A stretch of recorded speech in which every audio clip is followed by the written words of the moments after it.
Juriste de formation, il devient infirmier d'État en Allemagne et premier de sa promotion ici en Allemagne. Nous allons recevoir pour vous un invité spécial qui va vous parler de son parcours de volontaire jusqu'à infirmier d'État ici en Allemagne. J'espère que cette vidéo va vraiment vous aider, vous qui commencez maintenant votre formation en Allemagne. Je vous invite à écouter attentivement jusqu'à la fin parce que vous allez apprendre beaucoup de choses à travers cette vidéo. Appelez-moi simplement Cordé Joël Humpert, je suis coach en immigration en Allemagne et vous êtes sur la chaîne Voyager en Allemagne. Et cette vidéo que nous faisons pour vous est sponsorisée par Prima Academy. Prima Academy est une académie de langue allemande créée par la diaspora africaine vivant en Allemagne qui se trouve actuellement au Togo et qui va bientôt se répandre dans plusieurs pays africains. Et nous donnons également des cours en ligne sur notre plateforme www.primaacademy.com. On revient après ce jingle pour le début de l'interview. Et voilà, notre invité est là. C'est celle de monsieur Élisée Humpert. Je vais lui donner maintenant la parole. Lui-même, il va se présenter à vous. J'espère que vous allez suivre jusqu'à la fin de cette vidéo. Et ça va vraiment vous enseigner beaucoup de choses. Vous qui voulez faire une formation en soins infirmiers en Allemagne, cette vidéo va vraiment vous aider. Je donne la parole à monsieur Élisée Humpert. Vais vous présenter à nos téléspectateurs. Merci beaucoup, coach, de m'avoir donné la parole. Comme vous venez de le dire, mon nom c'est Élisée Humpert. Je suis juriste de formation et je suis ici en Allemagne infirmier d'État. Je suis togolais, je viens du Togo et je vis en Allemagne depuis 2020. Merci. Vous êtes juriste de formation et si je peux demander, qu'est-ce qui vous a poussé à venir en Allemagne en tant que juriste de formation et venir en Allemagne, c'est quoi votre motivation? Qu'est-ce qui vous a motivé à pouvoir choisir l'Allemagne? D'accord, comme vous venez de le dire, je suis juriste de formation, j'ai étudié le droit à l'université de Lomé et j'ai obtenu ma licence en 2017. Oui. Une fois ma licence obtenue, je voulais faire le droit international, le master. Et curieusement, cette année-là, on n'a pas ouvert le master à l'université de Lomé. J'ai beaucoup réfléchi à ce que je vais faire. J'ai multiplié les stages de part et d'autre. Finalement, j'ai eu à décrocher un stage au niveau de l'hôpital psychiatrique des Ebévi. C'est l'un des stages les plus atypiques pour les juristes. J'étais curieux, je voulais savoir comment les patients de l'hôpital psychiatrique des Ebévi sont traités là-bas au niveau du droit, ou bien est-ce que leurs droits sont respectés. Paradoxalement, j'ai fini par aimer le métier, ou bien les sciences de la santé. Donc, en fin 2019, j'ai réfléchi ce que je vais faire. Étant donné que j'ai déjà des prérequis en allemand, j'ai décidé de me lancer et faire le cours de langue au niveau de l'Institut Goethe de Lomé. Ce que j'ai fait jusqu'à j'ai obtenu le niveau B1. Après, je me suis dit, bon, pour pouvoir accéder plus vite au domaine de la santé ici en Allemagne, j'ai opté pour un volontariat. Je pense que nous allons revenir là-dessus. Vraiment, nous allons revenir là-dessus, comme vous venez de le dire. Et j'aimerais savoir, vous de dire que vous aviez eu des prérequis en Allemagne. Ça veut dire quoi? Je n'ai pas bien compris ce côté. Est-ce que vous avez fait l'allemand auparavant? Ou bien c'est quoi vous entendez par les prérequis? En fait, j'ai des prérequis en allemand, ce qui veut dire que, en fait, j'ai fait la série littéraire, en l'occurrence la série A, à Lomé, la série A4, spécialité allemand. Donc, j'ai commencé par avoir contact avec la langue allemande à partir de seconde jusqu'en terminale. Donc, une fois mon bac obtenu, j'ai carrément changé de direction et je suis directement allé vers les sciences juridiques et j'ai fait 3 ans d'études de la première année jusqu'à la 3e année.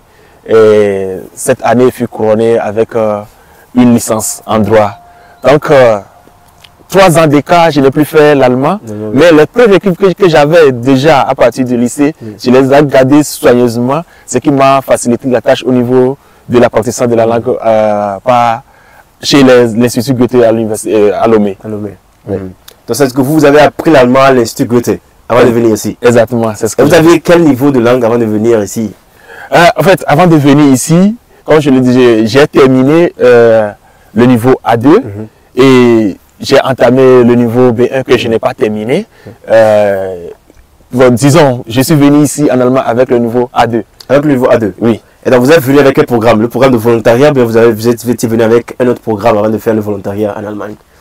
J'étais venu directement avec le programme de volontariat. Par exemple, je suis venu un 13 janvier 2020 et à partir du 14 j'ai déjà commencé le travail en tant que volontaire chez un hôpital psychiatrique ici, l'un des plus renommés psychiatriques ici en Allemagne, chez Vitos. Directement. Je crois que certains qui nous suivent actuellement vont demander, mais comment est-ce que quelqu'un qui est juriste à Lomé a appris la langue allemande et après a décidé pour faire le programme de volontariat en Allemagne? Et comment est-ce qu'il a réussi à pouvoir trouver une place de volontariat depuis le Togo et venir ici en Allemagne? Comment est-ce que vous avez eu à faire ça? Est-ce que vous pouvez dire ça à ceux qui nous suivent actuellement? En fait, je me qualifie même de personne atypique parce que j'ai fait un parcours atypique. J'ai pu trouver la place de volontariat ici en Allemagne par l'intermédiaire de coach Joël Humpé. Disons la vérité, il n'était pas aussi célèbre à cette époque, mais il était très efficace dans son coaching. Avec son coaching, j'ai pu décrocher, contre toute attente, une place de volontariat ici en Allemagne. Il m'a conseillé, accompagné de bout en bout, c'est-à-dire du début jusqu'à la fin. C'est lui-même qui m'a conseillé de faire les cours de langue à Goethe aussi. Et une fois les cours de langue terminés, j'ai envoyé mes dossiers et il a postulé par la grâce de Dieu. Et par son travail acharné aussi, j'ai pu trouver la place de volontariat. Maintenant, arrivé en Allemagne en tant que volontaire, vous avez dit que vous étiez ici en janvier 2020, si je me rappelle bien. Exactement. Et donc, arrivé en Allemagne en même temps, quelles étaient vos premières impressions? Mes premières impressions, tout est nouveau ici en Allemagne. La nature, l'environnement. Vous pouvez imaginer, je quittais Lomé un 12, la nuit de 12 au 13 janvier. Donc je quittais finalement entre 23h et 0h de Lomé. Donc c'est la nuit. Je prends l'avion et je suis venu ici directement en Allemagne.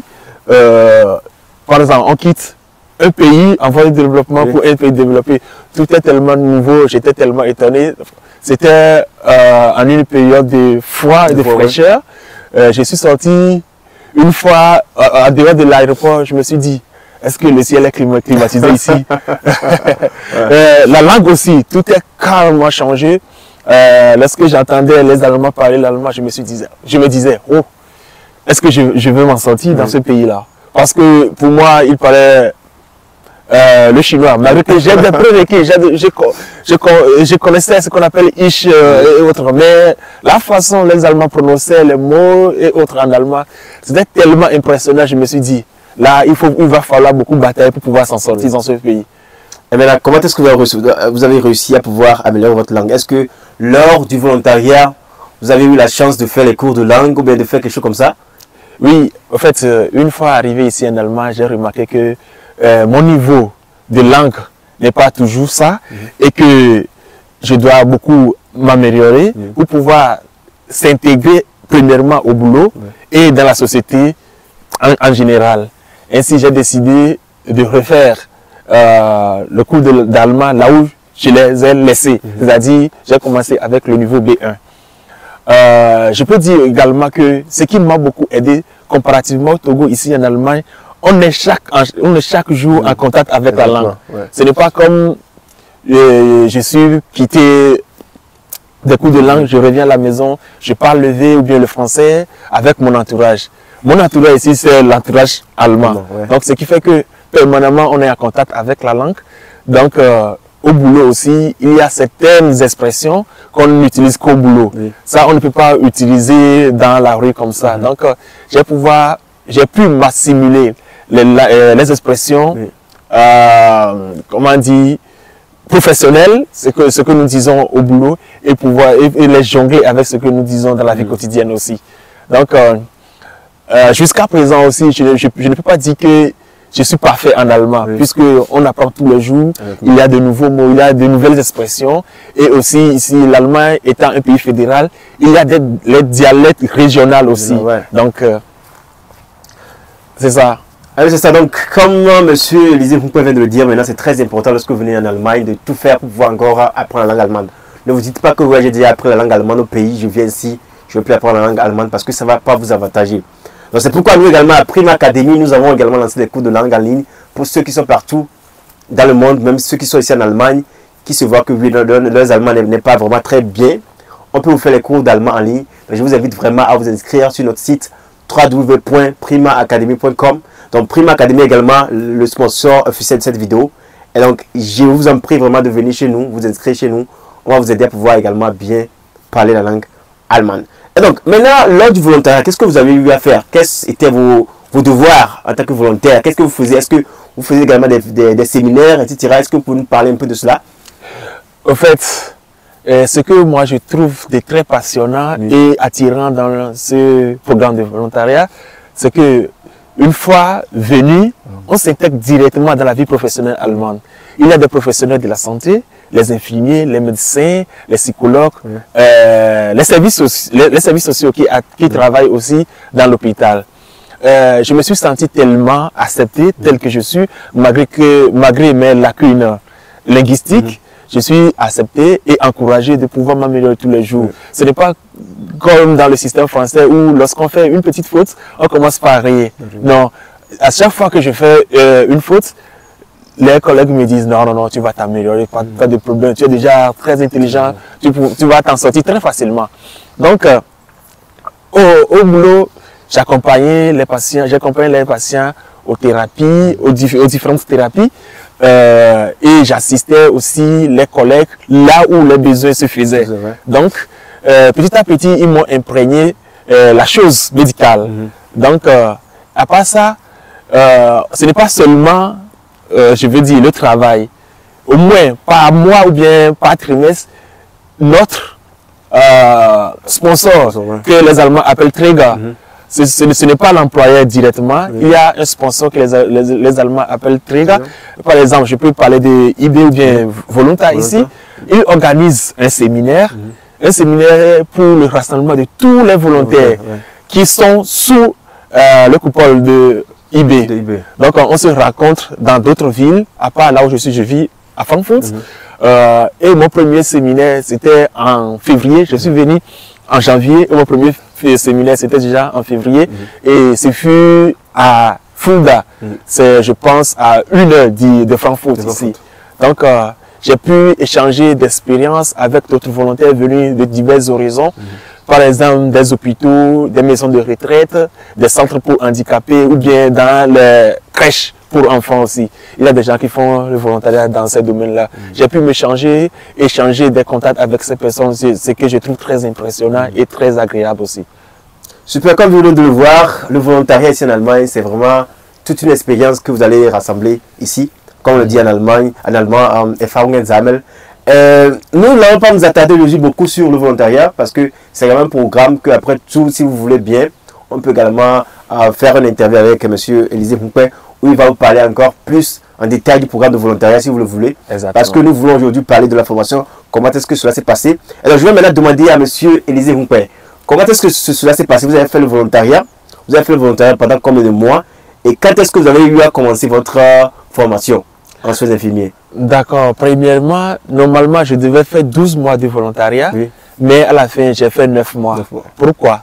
Parce que lorsque j'étais dans le volontariat, l'hôpital dans lequel je faisais mon volontariat a également ouvert une formation pour l'année 2020, octobre. La formation débute en octobre 2020 et je suis censé terminer mon volontariat en décembre, fin décembre 2020.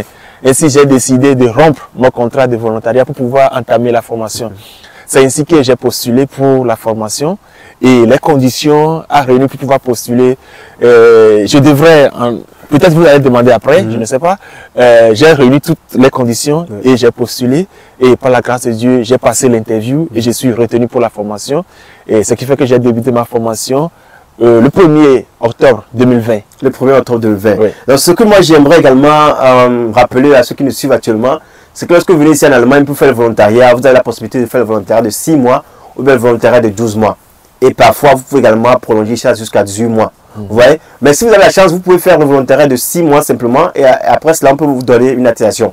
Mais si le volontariat est en bas de 6 mois, on ne vous donne pas une attestation parce qu'on se dit que vous n'avez pas eu à faire vraiment du volontariat. Donc, c'est pourquoi je conseille de faire minimum 6 mois. Si vous faites 6 mois et puis vous savez que oui, il y a une formation qui va commencer et vous avez postulé pour la formation, vous avez déjà le contrat, vous pouvez également rompre cela. Vous voyez, donc c'est possible de le faire.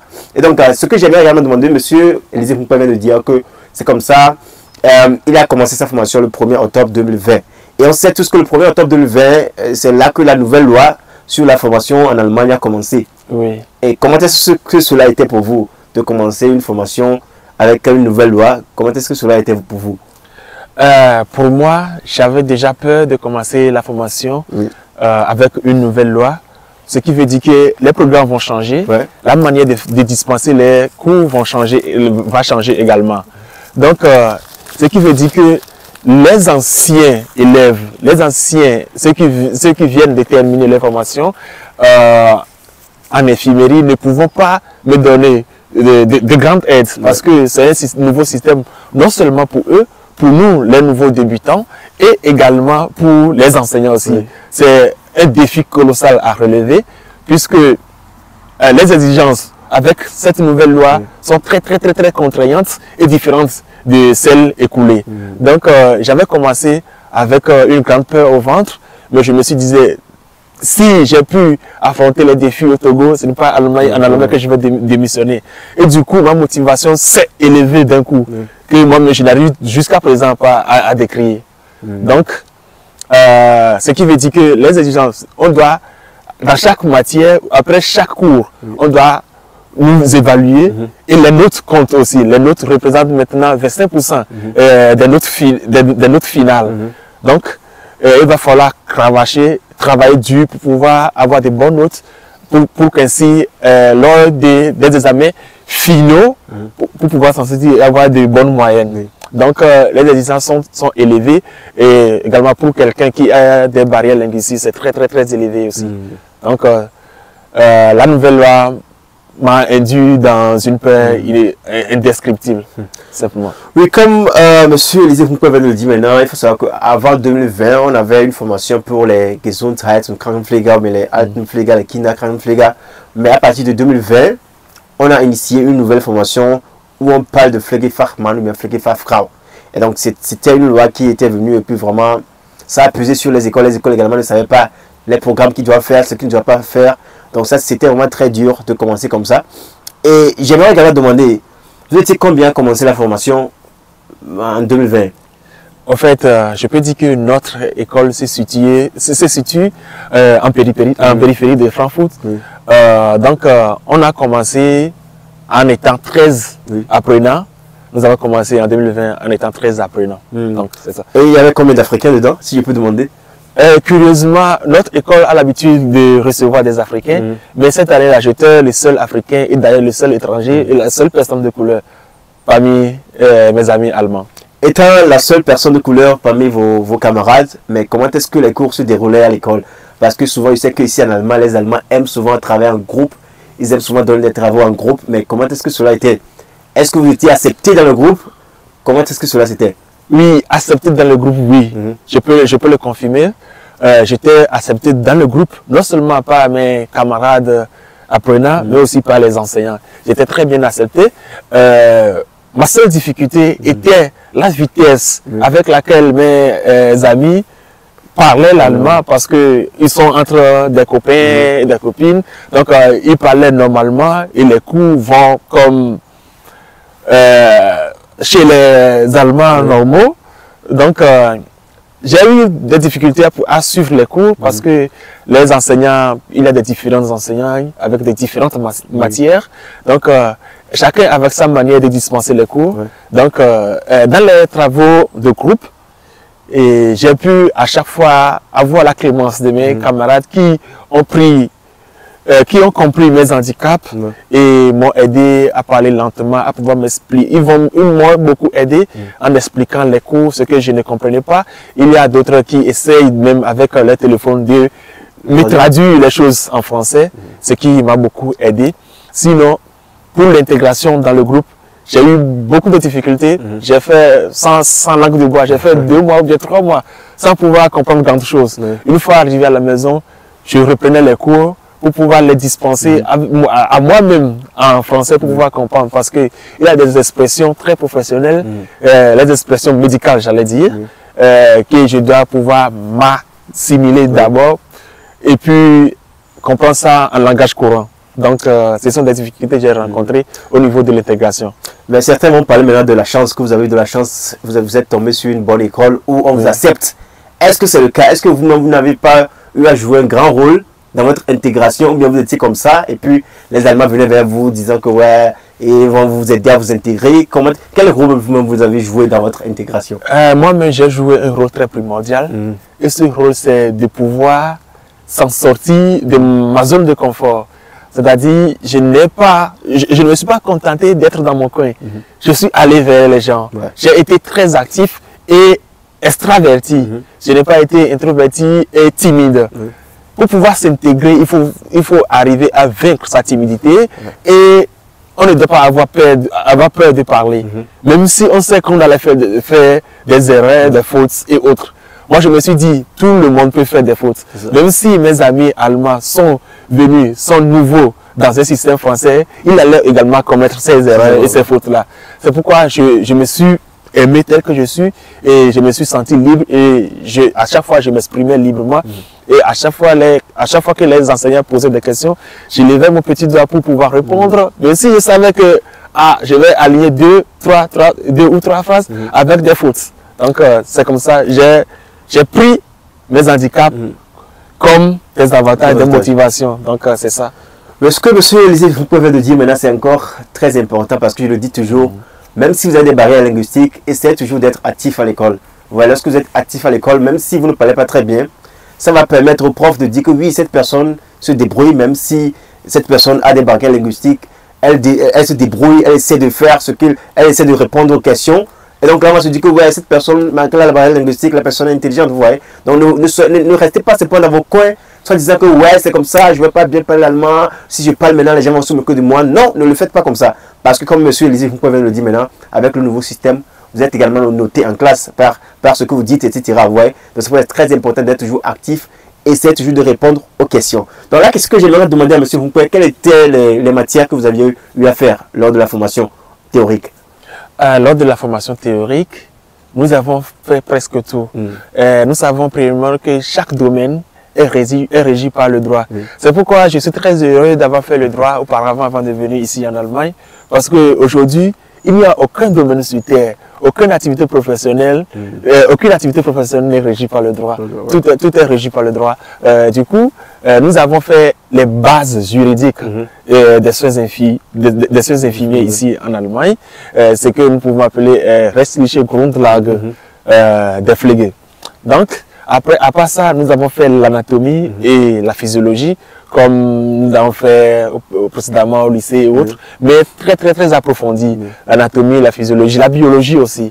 Nous avons fait la psychologie. Après la psychologie, nous avons fait les soins infirmiers proprement dit, par exemple les différentes prophylaxes. Et également, nous avons fait ce que je peux dire les services sociaux, social dienst et autres. Et il y a d'autres workshops que nous avons fait sur différents thèmes. Nous avons parlé de la culture, la sensibilité des soins au niveau de la culture. On doit s'imprégner des différentes cultures pour pouvoir soigner, puisque les patients que nous traitons sont venus de divers horizons. Donc, c'est à peu près ça. Et à part ça, nous avons fait ce que je peux dire, le conseil proprement, c'est-à-dire le Beratung et autres. Il y a tellement de matières que nous avons fait que je n'ai pas à l'esprit. Là, je dois consulter mon curriculum parce que nous avons fait jusqu'à 26 matières. L'Enfeld, avec le nouveau programme, on parle de l'Enfeld, c'est-à-dire le domaine d'enseignement. Ok, le domaine d'enseignement. Exactement. Super. Ok, maintenant, lors des cours théoriques, comment cela se déroulait? Est-ce que vous avez des cours de quelle heure à quelle heure? Comment est-ce que le cours se déroulait? Disons que nous faisons 8 heures de temps par jour, ce qui n'est pas le cas au Togo, parce que au Togo, si j'ai bonne mémoire, en fait, l'enseignement secondaire, nous allons au cours de 7 heures à 12 heures et c'est parti pour demain. Donc ici, nous débutons les cours à 8 heures et nous terminons à 15 heures. Oui, c'est-à-dire 8 heures de cours avec des différents enseignants. Par exemple, on peut avoir 2 enseignants par jour, 3 enseignants par jour.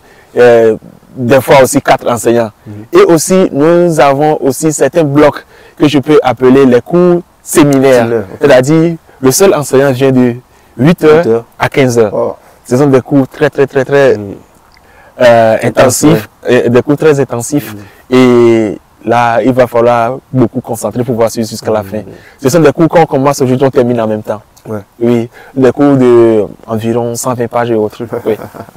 C'est beaucoup, hein? Oui, c'est beaucoup. Et maintenant, dans votre école, est-ce que vous utilisez des matériaux digitaux ou bien qu'est-ce que vous utilisez pour pouvoir faire les cours? Est-ce que c'est avec des cahiers, c'est avec des tablettes? Qu'est-ce que vous aviez eu à utiliser dans votre école? Oui, en fait, nous avons deux possibilités de faire le cours. Nous avons utilisé les matériaux de cours normaux, par exemple les cahiers, les polycopes et autres. Ajouté à cela, précédemment, j'avais dit que la loi a changé avec notre formation, ce qui induit la digitalisation de la formation. Donc, notre hôpital et notre école en partenariat avec une structure de technologie a mis en place un système, un contrat de iPad. Nous avons reçu iPad de Apple, génération 13 je pense, ce qui coûtait environ 1400 €.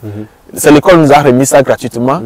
Nous avons signé ce contrat, c'est-à-dire à la fin de la formation, si tu réussis, tu gâtes ton iPad. Mais si tu ne réussis pas, tu dois remettre l'iPad. C'est ça, on a travaillé avec ça. Il y a des livres que nous avons eu à faire, à avoir seulement rien que sur la bibliothèque en ligne. Donc, ce qui fait un mélange de cours digital, c'est-à-dire avec les nouvelles technologies de la communication, et avec old school, dois-je dire, avec les papiers, la paperasse. Ok, super. Maintenant, lors des cours théoriques, vous avez eu à faire des interrogations, des devoirs. Comment est-ce que cela s'est déroulé et comment est-ce que vous avez eu à vous préparer pour ce genre d'interrogations et de devoirs? Oui, alors, pour pouvoir commencer, j'aimerais raconter une petite anecdote. Lorsque nous avons commencé, nous avons fait 2 semaines. Après, une enseignante nous a dit qu'on allait faire un petit test, un vocabulaire test. Au début, je me suis dit, qu'est-ce que vocabulaire test? Qu'est-ce que vocabulaire test? Je suis allé à la maison, ça m'a dit, j'avais la peur au ventre, j'ai commencé par apprendre, comme je le faisais d'habitude à Lomé. Et une fois arrivé au cours, l'enseignant commençait par poser des questions. Il a dit de ranger nos affaires de côté. Et elle a commencé par poser des questions. Nous devions écrire ce que ça, par exemple, on dit noctambule, somnolent, ce que ça signifie. Nous devons l'écrire. Moi, je croyais qu'on allait recevoir une épreuve atypique et autres. Donc, et après, le lendemain, elle a distribué les copies. J'ai eu 5 sur 6, ce qui est une très mauvaise note. J'étais tellement énervé contre moi-même. Et une fois arrivé à la maison, je me suis dit, les prochaines interrogations et les évaluations, je vais pouvoir cravacher Dieu pour pouvoir avoir de bonnes notes. Ce qui fait que, arrivé à un moment, nous faisons jusqu'à 3 évaluations par semaine. Ce qui était très énorme. On doit apprendre, faire le cours aussi. Et par la grâce de Dieu, pour les évaluations restantes, j'ai eu de très bonnes notes. C'est-à-dire, de la première année jusqu'à la 3e année de la formation, si j'ai bonne mémoire, on a fait des évaluations théoriques, ça peut environner les 30 évaluations. Oui, c'est énorme. Oui, c'est beaucoup. Et donc, moi, ce que j'aimerais dire à quelqu'un que monsieur actuellement, c'est que quoi? La plupart du temps, lorsqu'on vient ici, vous allez recevoir de mauvaises notes. J'ai eu des gens qui m'ont écrit, qui m'ont dit que, écoute, j'ai fait mon interrogation, j'ai fait le devoir, j'ai reçu 4, j'ai reçu 5. Donc là, moi, je suis découragé, je ne veux plus vraiment, je ne sais pas bien, c'est comme s'ils sont racistes contre moi, mais comment. Non, si vous recevez ce genre de notes-là, c'est très important pour vous de prendre ces notes-là comme source de motivation, de vous dire que non, je ne veux plus avoir les mêmes notes. Et donc là, ça vous motive encore à apprendre plus, à voir où est-ce que j'ai eu à faire des erreurs, où est-ce que je n'ai pas bien appris. Parce que le système allemand est vraiment différent de nos systèmes et il va falloir vraiment comprendre le système et connaître le système avant d'apprendre. Parce que si on apprend toujours comme on le fait toujours chez nous, là, on serait vraiment désagréablement surpris. Vous voyez, donc c'est ce que M. Foucault vient de dire maintenant. Donc on va passer rapidement à la partie pratique de la formation. Donc, lors de la partie pratique, comment est-ce que cela est subdivisé? En fait, il y a une partie qu'on appelle Orientierung, c'est-à-dire la pratique d'orientation. C'est-à-dire quelqu'un qui commence nouvellement la formation, il y a une phase qu'on appelle la phase d'orientation. C'est dans cette phase que tu t'imprègnes de la pratique des soins infirmiers. C'est là que tu vois que ce métier est fait pour moi, est-ce que je peux tenir la partie d'orientation. Dans cette partie, tu peux décider aussi, non, ce métier, ce domaine n'est pas fait pour moi, je m'en vais.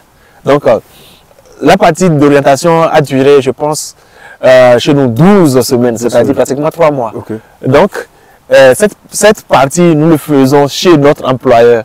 C'est ce que j'ai fait chez mon employeur. Après, je dois aller dans d'autres domaines de la santé. Parce que, par exemple, mon employeur, c'est un hôpital psychiatrique. Je suis allé vers l'hôpital général. L'hôpital général, c'est-à-dire les maladies corporelles et ce qu'on appelle somatiques en termes médicinaux. Du coup, après ça, j'ai fait les maisons de retraite aussi. J'ai travaillé avec les personnes de 3e génération. Et aussi, j'ai fait l'ambulatoire, c'est-à-dire les soins ambulatoires. Nous allons de maison en maison pour pouvoir soigner nos patients. J'ai fait aussi l'ambulatoire. Après l'ambulatoire, j'ai fait aussi la pédiatrie. J'ai travaillé avec les enfants. Puisque la nouvelle formation, avant, on faisait, comme vous avez dit auparavant, c'est-à-dire, ce sont les infirmiers spécialisés dans le domaine des personnes, un peu de personnes adultes. Maintenant, c'est combiné, nous devons faire les enfants, les nourrissons, c'est-à-dire les soins pédiatriques, les personnes de 3e génération, c'est-à-dire les vieilles personnes, et également l'ambulatoire. Ce qui veut dire que 3 domaines collés, que nous allons faire ce qu'on appelle la formation généraliste ou bien généralistique. Donc, c'est ce que j'ai fait. J'ai parcouru pratiquement tous les domaines de la santé parce que j'ai fait la cardiologie, j'ai fait la chirurgie aussi, et aussi j'ai fait la médecine interne également. Super, donc je crois qu'on vient de parler un peu de la partie pratique de la formation. Pour que la vidéo ne soit pas longue, nous allons maintenant venir au niveau de votre examen. Et donc, après l'examen, vous êtes premier de votre promotion. Les gens m'ont dit que vraiment c'est vraiment un miracle. Ah oui. Est-ce que c'est un miracle, monsieur Hunkwe? Étant un croyant, je dirais que c'est un miracle. Accompagné de Dieu labeur, parce que Dieu a dit de faire des efforts et lui-même il va nous aider. Sans mentir, j'ai fait des efforts, tellement d'efforts. Ce sont des nuits blanches que j'ai fait. J'ai beaucoup révisé, appris. C'est très difficile de s'en sortir avec une langue étrangère, surtout que l'examen est divisé en 3 parties. La partie écrite, ou bien théorique, j'allais dire, la partie pratique et orale. Donc, c'est l'oral qu'on fait en dernière position. Avec l'écrit, j'avais de très bonnes impressions lorsque j'ai terminé l'examen. Je me suis dit, je sais que j'ai déjà terminé avec la partie écrite. Maintenant, il restait la partie pratique. Et par la grâce de Dieu, j'ai eu les patients qu'ils m'ont donné, j'ai pouvoir rassembler les informations nécessaires pour pouvoir écrire ce que j'allais faire, comment je vais dérouler mon examen avec les patients, ce que j'ai trouvé très beau et très impressionnant. Et les patients étaient également satisfaits avec tous les soins que j'ai eu à les prodiguer aussi. Et à la fin, je suis sorti avec une bonne note, une note de 2.